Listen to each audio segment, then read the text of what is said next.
Class 10th। But आज कुछ questions करेंगे हम। तो पहला क्वेश्चन है, curd and other sour substances are not be kept in brass and copper vessel why. Curd या फिर दूसरे और खट्टे पदार्थ जो होते हैं, दही भी थोड़ा खट्टा होता है, और या बाकी कोई और दूसरे खट्टे पदार्थ जो हैं उनको कॉपर या ब्रास के बर्तन में हम क्यों नहीं रखते हैं। तो बेटा हमने पढ़ा हुआ है ऑलरेडी, जो एसिड्स होते हैं वो खट्टे या सॉर टेस्ट के होते हैं। तो कर्ड और सॉर सब्सटेंसेस जो होते हैं वो एसिडिक होते हैं, और कोई भी एसिड अगर मेटल के साथ मिलाया जाता है, मेटल के साथ जो है अगर रखा जाता है, तो वो मेटल से रिएक्ट करने के बाद हाइड्रोजन गैस प्रोड्यूस करेगा और साथ में सॉल्ट प्रोड्यूस करता है।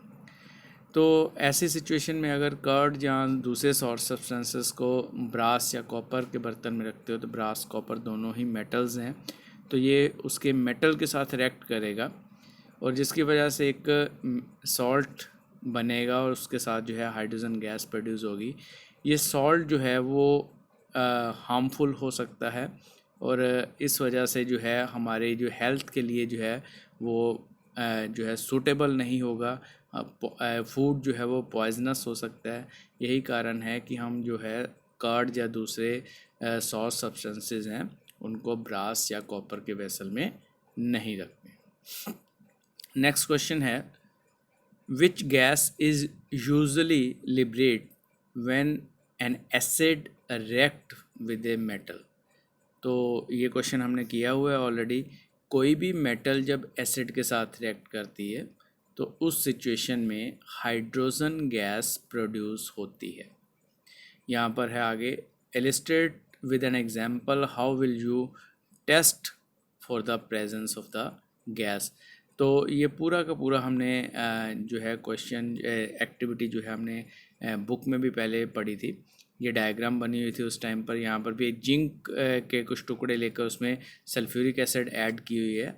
तो इस तरह से जो है हाइड्रोजन गैस प्रोड्यूस होगी। और हाइड्रोजन गैस को हम किस तरह से टेस्ट कर सकते हैं, एक जलती हुई कैंडल या माचिस की तीली को अगर आप जो बबल्स प्रोड्यूस हो रहे हैं गैस के उसके पास लेके जाते हैं तो वो जलने शुरू हो जाते हैं, बबल्स जलेंगे और पॉप की आवाज़ आएगी, जैसे हल्के हल्के, जैसे कह सकते हो कि छोटे छोटे पटाखे टाइप चलते हैं। तो इस तरह की जो आवाज़ आती है, साउंड प्रोड्यूस होगी, पॉप साउंड, और साथ में जो है आपकी जो माचिस की तीली है वो थोड़ा सा अच्छी तरह से जलना शुरू हो जाएगी। तो ये एक तरह से आपको जो बताएगा कि जो गैस प्रोड्यूस हो रही है डेट इज़ हाइड्रोजन गैस है, तो उसको उसकी प्रेजेंस को कंफर्म करता है। तो बेसिकली क्वेश्चन था कि कौन सी गैस प्रोड्यूस होगी। तो कभी भी मेटल अगर एसिड से रिएक्ट करती है तो हाइड्रोजन गैस प्रोड्यूस होती है, और उसको अगर आपने उसकी प्रेजेंस को टेस्ट करना है तो इस एक्टिविटी के अकॉर्डिंगली इस चीज़ को हम टेस्ट कर सकते हैं।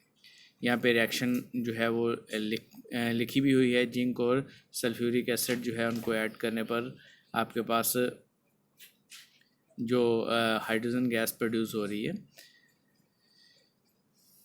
उसके बाद थर्ड क्वेश्चन है यहाँ पर, metal compound A react with dilute hydrochloric acid. तो गैस प्रोड्यूस हो रही है और वो गैस जो है बर्निंग कैंडल को बुझा देती है। तो उसका जो केमिकल रिएक्शन है उस केमिकल रिएक्शन को हमने लिखना है। तो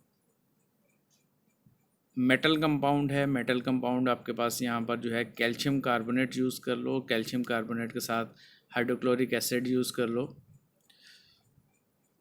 तो आपके पास कैल्शियम क्लोराइड बन जाएगा, साथ में कार्बन डाइऑक्साइड गैस प्रोड्यूस होगी, साथ में वाटर प्रोड्यूस होगा।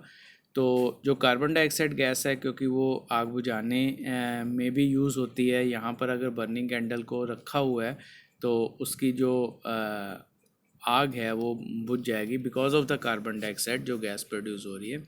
ये 3 क्वेश्चंस हैं बेटा, आपके बुक के क्वेश्चंस ही हैं। तो इन तीनों क्वेश्चंस को आपने जो है अपनी कॉपी के ऊपर, नोटबुक के ऊपर नोट करना है और लर्न भी करना है। बड़े अच्छे क्वेश्चंस हैं और सिंपल से क्वेश्चंस हैं, इम्पॉर्टेंट भी हैं ये क्वेश्चन। अक्सर पेपर में आते हैं कि कार्ड को हम क्यों नहीं रखते हैं ब्रास वेसल में। मेटल को अगर आप रिएक्ट करवाते हो एसिड के साथ तो कौन सी गैस प्रोड्यूस होगी। तो या फिर नीचे आपके पास थर्ड एक वो एक्टिविटी टाइप क्वेश्चन दे रखा था। तो इस तरह के क्वेश्चंस आपको पेपर में भी आ सकते हैं। सो अच्छी तरह से आपने लर्न करना है, कॉपी के ऊपर नोट भी करना है इसको।